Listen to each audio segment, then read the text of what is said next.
ఇచ్చటి విచ్చేసిన సేనకు వేదిక మీద ఉన్న సేనాధిపతులకు మనందరి గుండెల్లో ఉన్న జనసేనానికి హృదయపూర్వక నమస్కారాలు.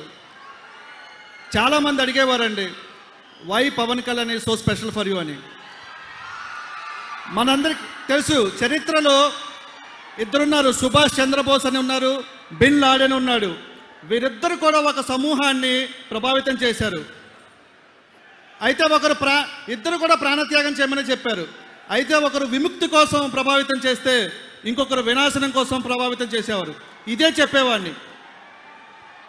సుభాష్ చంద్రబోస్ గారు మన దేశం కోసం ఆజాద్ హింద్ ఫౌజ్ అనే సైన్యాన్ని తయారు చేస్తే, పవన్ కళ్యాణ్ గారు మన రాష్ట్రం కోసం జన సైన్యాన్ని తయారు చేశారు.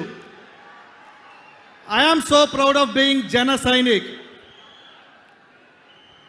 ఇవన్నీ చెప్తుంటే చాలామందికి అర్థం కాక, భలే పార్టీని సపోర్ట్ చేసేవరా అనేవాళ్ళు కొన్నాళ్ళ క్రితం. కానీ ఇప్పుడు భలే పార్టీని సపోర్ట్ చేశారా, మంచోని తెచ్చారా మాకు అని చెప్పి అంటున్నారు. దీని అంతటికీ కారణం ఎవరు? మన జన సైనికుల నిస్వార్థ నిరంతర కృషి ఎంత కీలక పాత్ర పోషించిందో మనందరి నమ్మకాన్ని నిలబెట్టుకున్న పవన్ కళ్యాణ్ గారికి కూడా అంతే కీలక పాత్ర ఉంది. ఇంకొంతమంది అన్నారు, పిల్లసేన కోతిమూక అని హేళన చేశారు.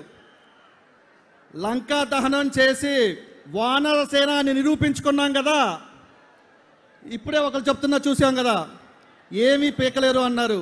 బోడిగుండు చేసి పంపించాం మనం, అవునా కదా? అయితే అక్కడితో మనం సరిపెట్టుకుందామా? రిలాక్స్ అవుదామా?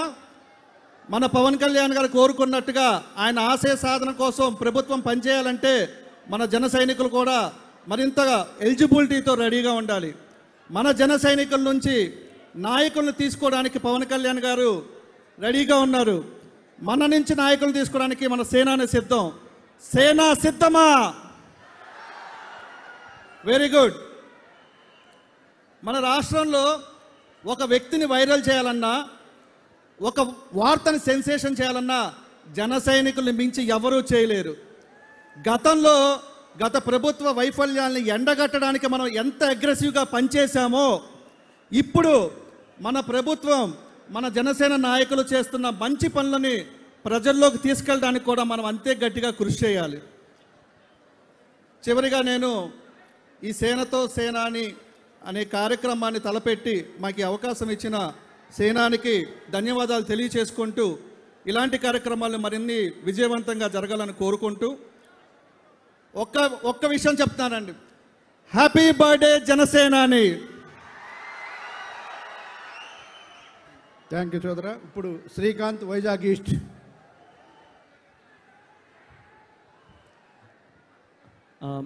అందరికీ నమస్కారం అండి.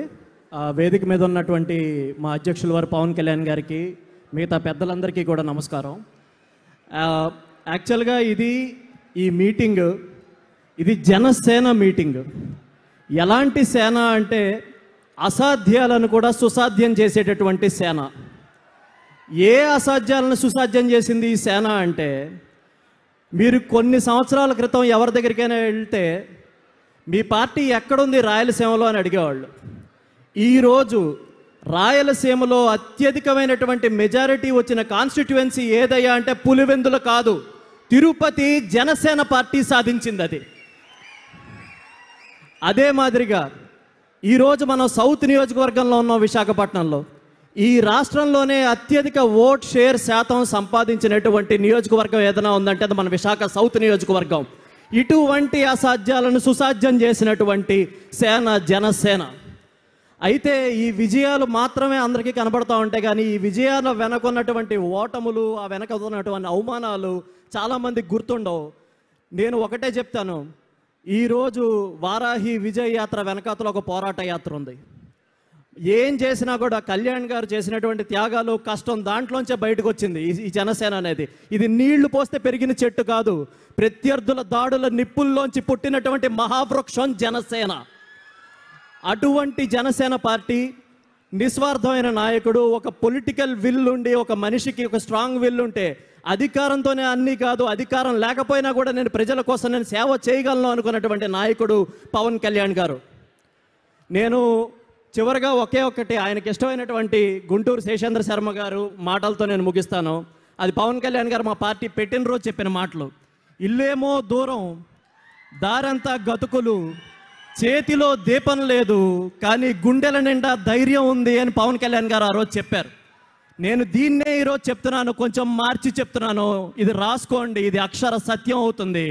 సగం దూరం ఆల్రెడీ వచ్చాం, దారిలో ఉన్న గతుకులన్నీ పూడ్చాం, మన గుండెల్లో ఉన్న ధైర్యాన్నే కాగడాగా చేసుకొని ఆ వెలుగులో ప్రయాణం చేసి ఆ శిఖరాగ్రానికి మనం చేరుకోలేమా? చేరుకుంటామా లేదా? అదే స్పిరిట్, అదే శక్తి, ఆ మోటివేషన్ కోసమే ఈరోజు సేనతో సేనాని. సేనతో సేనాని అంటే ఇది మామూలు సేన కాదు, ఇది జనసేన. మనం పడిన కష్టాలకు ఈరోజు ప్రతిఫలం దక్కింది. కానీ దీన్ని ప్రజలకి మంచి చేయడానికి ఏ విధంగా ఉపయోగిస్తామనేది పవన్ కళ్యాణ్ గారు కాడర మొత్తానికి కూడా ఒక దిశానిర్దేశం చేసేటటువంటి మీటింగే ఈ మీటింగు. సో ఇటువంటి మీటింగ్లో మాకు అవకాశం ఇచ్చినటువంటి మా అధ్యక్షుల వారికి మనస్ఫూర్తిగా కృతజ్ఞతలు చెప్పుకుంటూ సెలవు తీసుకుంటున్నాను. జై హింద్, జై జనసేన. థ్యాంక్ యూ భయ్య. విజయలక్ష్మి గారు, భీమవరం. వేదికను అలంకరించిన పెద్దలందరికీ హృదయపూర్వక నమస్కారాలు. అందరికీ నమస్కారాలండి. నా పేరు విజయలక్ష్మి, నేను భీమవరం కాన్స్టిట్యున్సీ నుంచి వచ్చాను. మీరందరూ కూడా మన జనసేన 2024లోనే స్ట్రైక్ రేట్ సాధించింది అని అనుకుంటున్నారు. కానీ మీకు అందరికీ ఒక విషయం తెలియాలి, పవన్ కళ్యాణ్ గారి మీద నమ్మకంతో మా భీమవరం కాన్స్టిట్యున్సీలో 2021లో వీరవాసరం మండలం నుండి 8 మంది ఎంపీటీసీలు, 1 జడ్పీటీసీ, 3 సర్పంచులు గెలిచి ఆ రోజే మా భీమవరం కాన్స్టిట్యున్సీలో మన జెండాని బలంగా పాతామని చెప్పడానికి నేను చాలా గర్వపడుతున్నాను.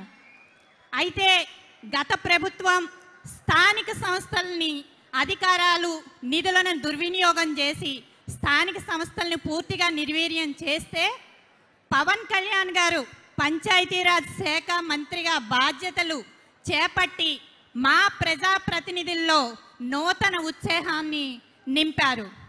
అలాగే ఒక బలమైన వ్యక్తి ఎలా ఉంటారో అనడానికి నిలువెత్తు నిదర్శనం, ఆయన శాఖ బాధ్యతలు మొదలుపెట్టిన వెంటనే ఇప్పటి వరకు ఏ ప్రభుత్వం కూడా అడుగు పెట్టని ఒక మారుమూల గిరిజన ప్రాంతాల్లో ఆయన కాలినడకన వెళ్ళి అక్కడ రోడ్లు వేసి ఆ గిరిజన ప్రాంతాల్లో ప్రజలలో ఆనందాలు నింపడం ఆయనకే తగింది.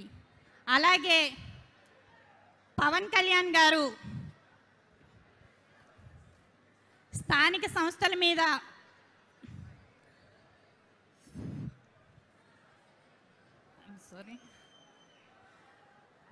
అలాగే కళ్యాణ్ గారు ఈ బాధ్యత స్వీకరించిన వెంటనే పంచాయతీలకి ఆగస్టు 15కి జెండా వందనానికి నిధులు కేటాయించడంతో పాటుగా ఒకే రోజు రికార్డు స్థాయిలో 13,326 గ్రామాల్లో గ్రామ సభలు నిర్వహించి ప్రజలకు కావాల్సిన రోడ్లు, అలాగే రైతులకు కావాల్సిన పంట కాలువలు, మురికి బోధులు, అలాగే గోకులం షెడ్లు ఇవ్వడం ద్వారా మేము మా గ్రామాల్లో ప్రజల మధ్య కొంచెం గర్వంగా తిరగలుగుతూ ఉన్నాం.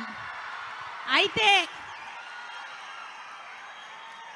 మన జనసేనాని ఒక మాట చెప్పారు, గ్రామ స్థాయి నుండి బలమైన నాయకుల్ని నేను తీసుకొస్తాను అని. మీ మీద నమ్మకంతో, మీ ఆశయాలే లక్ష్యంగా మీతో చదువుకున్న యువత, వీర మహిళలు ఎంతో నడుస్తూ ఉన్నారు సార్. మీరు చెప్పిన మాట తొలి అడుగుగా రేపు రాబోయే స్థానిక సంస్థల్లో అటువంటి వారికి ఒక అవకాశం ఇస్తే గ్రామాలని ఆదర్శ గ్రామాలుగా, బంగారు పల్లెలుగా చేసి మీకే కానుకగా సమర్పిస్తూ మీరొక వ్యక్తి కాదు ఒక శక్తి అని నిరూపించడంలో మీ వెంటే నడుస్తామని చెప్పి నేను తెలియజేస్తూ నాకు ఈ అవకాశం ఇచ్చిన ప్రతి ఒక్కరికి ధన్యవాదాలు తెలియజేస్తున్నానండి. థ్యాంక్ యూ అమ్మా. శివ, తెలంగాణ.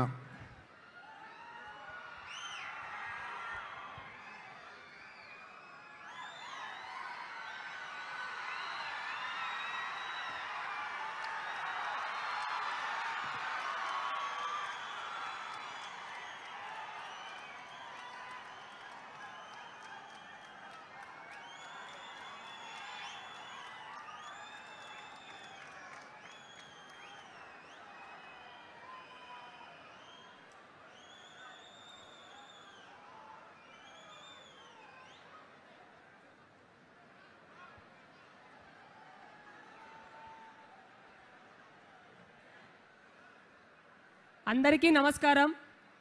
నా పేరు శివ. జనసేన కరడుగట్టిన కార్యకర్త, చెంచు నల్లమల్ల అటవీ ప్రాంతం. మా నల్లమల్ల అటవీ ప్రాంతంలో పులులు ఉంటాయి. ఆ పులి బిడ్డల లాంటి మా చెంచుల్లోకెళ్ళి నేను ఈరోజు మారుమూల అటవీ ప్రాంతం నుంచి ఇక్కడి దాకా వచ్చి ఈ స్టేజ్ దాకా వచ్చి మాట్లాడుతున్నానంటే దానికి నా గుండెల నిండా ధైర్యం నింపింది ఎవరంటే మన జనసేన పార్టీ అధినేత, మా చెంచుల ఆరాధ్య దేవాల్లో ఒకరైన మల్లన్నను, మా లక్ష్మీ నరసింహస్వామిని, గౌరమ్మ దేవతను పూజించుకుంటాం. ఆ తరువాత మేము పవన్ కళ్యాణ్ అన్నగారిని గౌరవించుకుంటాం. 2019లో నేను యురేనియం ఇష్యూ కోసం నేను అన్నను కలిసినప్పుడు అన్న నాకు ఇచ్చిన ధైర్యం మా సమస్యను ఆపగలిగింది. ఆ ధైర్యం వల్లే నేను గత 2019 నుంచి ఇప్పటిదాకా నేను సమస్యలపై పోరాడుతూ నాకు తోచిన విధంగా నేను సమస్యలకు పరిష్కారం చేసుకుంటున్నాను. ఆ పరిష్కార మార్గాన్ని వెతికేదానికి ముఖ్యమైన కారణం మన పవన్ కళ్యాణ్ అన్న. అన్నే కనుక నాకు ఆ ధైర్యాన్ని, అండని ఇవ్వకపోతే నేను ఈరోజు ఈ స్థాయి దాకా వచ్చి మీ అందరి ముందు మాట్లాడేవాడిని కాదు. అందరు అంటారు తెలంగాణలో పార్టీ అంత బలంగా లేదు అని. ఎవరు చెప్పారు? నల్లమల్ల అటవీ ప్రాంతాల్లో గుడిసె మీద కూడా జనసేన జెండా ఎగురుతుంది. దానికి ప్రత్యక్ష ఉదాహరణ నేను. రాబోయే ఎన్నికల్లో కూడా తెలంగాణ పార్టీని, తెలంగాణ నుంచి భవిష్యత్తు కాలంలో కూడా మాలాంటి వ్యక్తులు, మేము కాకుండా మాలాంటి వ్యక్తులు తెలంగాణ శాసనసభల్లో మన జనసేన పార్టీ తరపున, జనాల తరపున సమస్యల్ని లేవదీసి ప్రభుత్వం తరపున ప్రతి జనానికి అండగా ఉంటారనడానికి ఈరోజు పవన్ కళ్యాణ్ గారు నాకు ఇచ్చిన అర్హత ఏంటంటే అడవి నుంచి ఇక్కడి దాకా వచ్చి మాట్లాడేంత ధైర్యం. నేను ఒక అనామికుడిని. 2019 ముందు నన్ను ఎవరిని కలిసినా చిన్న పిల్లోడు, ఆడేవాడు, మాట్లాడే వ్యక్తులు ఈరోజు పోతే పలానా పార్టీ, పలానా జనసేన పార్టీ కార్యకర్త అని నన్ను గుర్తిస్తారు. గతంలో మీరెవరు అని మాట్లాడిన వ్యక్తులు కూడా ఈరోజు ఏదైనా సభల్లో ఉంటే పార్టీల పరంగా కాకుండా ఏదైనా ఉత్సవ సందర్భంగా ఎవరైనా ఎమ్మెల్యేలు, మంత్రులు వస్తే మా ప్రాంతానికి ప్రత్యేకంగా జనసేన పార్టీ కార్యకర్తలకు కూడా మేము శుభాకాంక్షలు తెలియజేస్తున్నాం అనే విధంగా తెలంగాణలో మేము నల్లమల్ల ప్రాంతంలో ఏకంగా మేము పార్టీని అంత బలోపేతం చేసుకుంటున్నాం రోజు రోజుకి. ఇప్పటికీ మా చెంచు యువత అన్నని ఆదర్శంగా తీసుకుంటూ అన్నతో మాకు ఫోటో దిగాలని ఉండదు, అన్నతో మేము కలిసి షేకండ్ ఇవ్వాలని ఉండదు. అన్న ఆశయాలను ముందుకు తీసుకెళ్ళి ఈరోజు ఇలా నేను ఏ విధంగా వచ్చానో ఆ విధంగా ఆయన పిలిపించుకునే రోజు కోసం వెయిట్ చేస్తాం. అప్పటిదాకా మేము పార్టీ కోసం కష్టపడతాం, జనాల తరపున నిలబడతాం, సమస్యలపై మాట్లాడతామని చెప్పి మాకంత ధైర్యాన్ని నింపిన మా పవన్ కళ్యాణ్ అన్నకి మేము పాదాభివందనం తెలియజేసుకుంటున్నాం. పవన్ కళ్యాణ్ అన్న మాకు ఇచ్చిన శక్తి ఎట్లాంటిదంటే మా కులదేవుడైనటువంటి శ్రీశైలం మల్లన్న దగ్గరికి, గౌరమ్మ దగ్గరికి వెళ్తే ఏ విధమైన శక్తి నింపుతుందో అంతకన్నా మించిన శక్తిని నాకు అన్న నింపాడు. ఇప్పుడే కాదు, భవిష్యత్తులో మేము ఇంకా ఇంకా తెలంగాణ నల్లమల్ల ప్రాంతం నుంచి తిరిగి తెలంగాణ మొత్తం కూడా పార్టీ కోసం మా వంతు మేము కష్టపడతామని తెలియజేసుకుంటూ మాకు ఈ అవకాశం కల్పించిన పవన్ అన్నకి పాదాభివందనాలు తెలుసుకుంటూ మరొక్కసారి ప్రతి ఒక్కరు పార్టీ కోసం, మన నాయకుడు పవన్ కళ్యాణ్ అన్న కోసం కష్టపడండి. గుర్తింపుకు వాటంతటా అదే వస్తుంది. జై జనసేన, జై హింద్. గౌరవ ఉప ముఖ్యమంత్రి శ్రీ పవన్ కళ్యాణ్ గారికి, తెలుగు రాష్ట్రాల నుంచి వచ్చిన జనసేన కుటుంబం మొత్తంకి నా హృదయపూర్వక నమస్కారం. నా పేరు విష్ణు ప్రియాంక. ఉద్యమాలకు, పోరాటాలకు పెట్టిన పేరైనటువంటి శ్రీకాకుళం నియోజకవర్గం నుంచి నేను వచ్చాను. శ్రీకాకుళం నియోజకవర్గం గురించి చెప్పాలంటే గిరిజన సాహిత్య ఉద్యమం నుంచి నాగావళి వంశధార పరిష్కారం వరకు, మత్స్యకారుల సమస్యల నుంచి ఉత్తరాంధ్ర అభివృద్ధి కొరకు ఎప్పటికప్పుడు నిరంతరం పోరాటాలు చేస్తున్నటువంటి నేల ఉత్తరాంధ్ర శ్రీకాకుళం జిల్లా. సేనానితో నా ప్రయాణం 2016 నుంచి శ్రీకాకుళం నియోజకవర్గంలో 100 మంది అబ్బాయిల ముందు ఒక్కదాన్నే ధైర్యంగా నడిచాను. అంత ధైర్యంగా నడిచినటువంటి స్ఫూర్తిని కానీ, ధైర్యాన్ని కానీ, నమ్మకాన్ని కానీ ఇచ్చింది శ్రీ పవన్ కళ్యాణ్ గారు. ఈరోజు మహిళలకు ప్రత్యేక స్థానం కానీ, వీర మహిళా విభాగం కానీ పెట్టినటువంటి మొదటి వ్యక్తి శ్రీ పవన్ కళ్యాణ్ గారని ఎంతో గర్వంగా చెప్పుకోగలుగుతున్నాం. ఈరోజు మనకి 100% స్ట్రైక్ రేట్తో 21కి 21 స్థానాలు గెలిచామంటే అది ఒక్క రోజు జరిగినటువంటి కృషి కాదు. ఒక దశాబ్దంగా శ్రీ పవన్ కళ్యాణ్ గారు చేసినటువంటి కృషి, కష్టం. ఉద్దానం కోసం ఆయన కిడ్నీ సమస్య కోసం నిలబడ్డారు. అది ఒక జిల్లా నుంచి, రాష్ట్రం నుంచి, దేశం నుంచి, ప్రపంచం నలుమూలల వరకు సమస్య తెలిసి దానికి ఈరోజు పరిష్కారం వచ్చింది. ఆ పరిష్కారం వలన మనకి ఈరోజు 21 స్థానాలు గెలిచాం. ఆక్వా రైతులకి పవన్ కళ్యాణ్ గారు ఎంతో అండగా నించున్నారు. దాని వలన మనం ఈరోజు 21 స్థానాలను గెలుచుకున్నాం. అలాగే వైజాగ్ స్టీల్ ప్రైవేటీకరణ కోసం కానీ ఎన్నో ఉద్యమాలు చేసిన తర్వాత మనకి దక్కిన ప్రతి గౌరవం ఈ 21 స్థానాలు. అయితే ఎలా అయితే పవన్ కళ్యాణ్ గారు ఉద్దానం కోసం ఉత్తరాంధ్రలో నిలబడి ఒక సమస్యని పరిష్కరించారో, ఈరోజు అలాంటి సమస్య ఒకటి విద్యార్థులకు కానీ ఉపాధ్యాయులకు కానీ ఉత్తరాంధ్రలో ఉన్నది సార్. అదేంటి అంటే వేల మంది విద్యార్థులు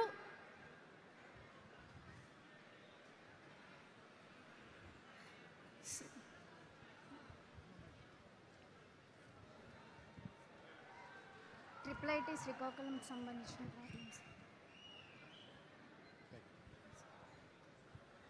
ఒకరు కాదు, ఇద్దరు కాదు సార్, వేల మంది విద్యార్థులు ఉన్నారు. అనేక సమస్యలు ఉన్నాయి.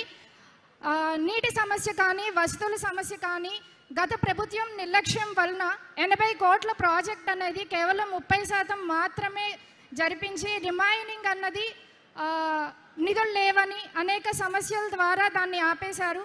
ఉపాధ్యాయులకు కూడా వేతనాలు అనేది జీవోస్ ఇంప్లిమెంటేషన్స్ అనేవి ఆగిపోయింది. ఉత్తరాంధ్రకి నిల్చొని మీరు ఎలా అయితే ఉద్దానంకి సంబంధించిన ప్రాబ్లం సాల్వ్ చేశారో మేము కూడా దీని నుంచి ఎక్స్పెక్ట్ చేస్తున్నాం sir. At the same time ఇది ఎంతోమంది విద్యార్థులకు కానీ ఉపాధ్యాయులకు కానీ ఉత్తరాంధ్ర నుంచి చాలా ఉపయోగపడే విషయం. నాకు ఈ అవకాశం ఇచ్చినటువంటి పవన్ కళ్యాణ్ గారికి అందరికీ హృదయపూర్వక ధన్యవాదాలు. థ్యాంక్ యూ అమ్మా. ఆనంద్ అరకు.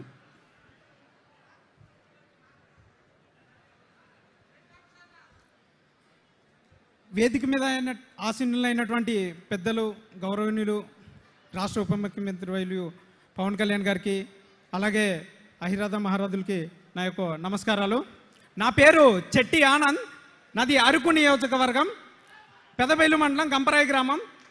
నేను మొట్టమొదటిసారిగా సేవాదళ నుండి భగత్ సింగ్ స్టూడెంట్స్ యూనియన్, ఆ తదుపరి 2018 ప్రజా పోరాటయాత్రకు పవన్ కళ్యాణ్ గారు మా ప్రాంతానికి విచ్చేసినప్పుడు కేవలం బురద నీటిలోని నడుచుకుంటూ వెళ్ళినప్పుడు ఆయన ఈ రోడ్డు ఇలా ఉందేంటి అని అడిగిన వెంటనే సరే మన అధికారంలోకి వచ్చిన వెంటనే చేద్దాం అనుకున్నారు. అందులో కొంతమంది చేస్తారులే, ఇలాంటి నాయకులు వస్తూ ఉంటారు పోతూ ఉంటారు అనుకున్నారు. అక్కడ ఉన్నటువంటి స్థానిక మహిళ, ఈ బాబుని నేను నమ్మాను, ఈ బాబు తప్పకుండా మరోసారి వచ్చి చేస్తాడు, ఈ కళని నెరవేర్తాడు అని చెప్పడం. అలాగే పవన్ కళ్యాణ్ గారు అధికారంలోకి వచ్చిన తర్వాత బురద రోడ్డు నుండి బీటీ రోడ్ల వరకు తీసుకెళ్లారు. అంటే ఇక్కడే ఎంత మార్పు జరుగుతుందో ఒక్కసారి మనం అందరం ఒకసారి ఆలోచించాలి.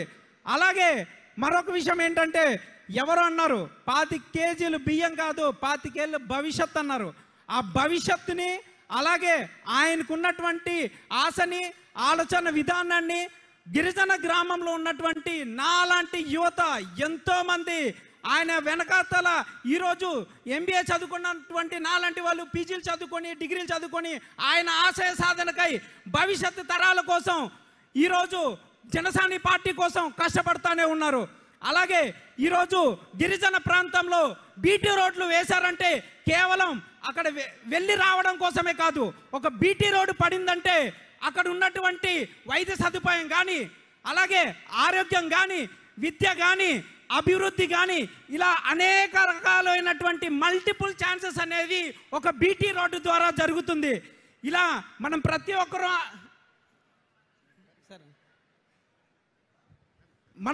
ఒక్కటి ఆలోచించాల్సిన విషయం ఏంటంటే, గిరిజన ప్రాంతంలో మరీ ముఖ్యంగా యువతకు అవకాశాలను కల్పించడానికి కోసం ప్రత్యామ్నాయంగా గిరిజనుల కోసం ఒక ఎస్టీ సప్లాన్ నిధులు అనేటువంటివి ప్రత్యేకంగా ఆయన గుర్తించి రీసెంట్గా మాట్లాడడం కూడా జరిగింది పవన్ కళ్యాణ్ గారు. ఇలాంటి అవకాశాలు మరిన్ని కల్పించాలని నాకు ఇచ్చిన తక్కువ సమయంలోనే ఈ యొక్క 2-3 ముక్కలు మాట్లాడాల్సి వచ్చింది, క్షమించాలి. Thank you so much.